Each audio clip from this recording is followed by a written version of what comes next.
Mga damit ng ate lakam ni Kim Chiu, nasama sa ginanap na Kim Chiu Closet Bazaar 2026. Naitsika ito sa amin ng aming source na nitong nagkaroon nga ng bazaar si Kimi, hindi na umabot ng 3 araw as scheduled, dahil 1 araw at kalahati pa lang ay nalimas na ng dagsain ito ng mga supporters ng aktres.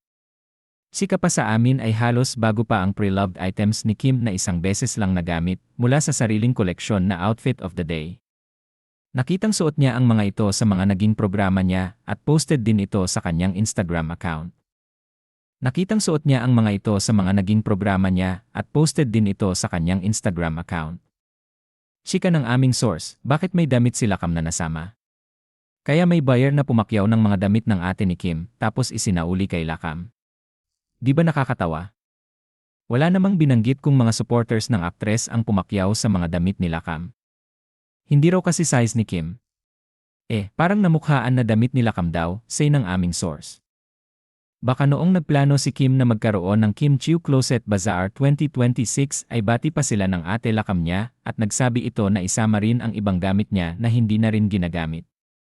Sa madaling salita, matagal nang nasa box ang mga ito at hindi na rin siguro chinek ng aktres.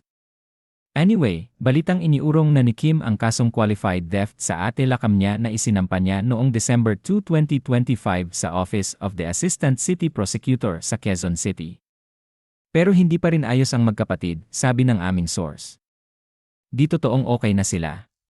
Wala nga si Lakam sa mga family gatherings, sabi pa.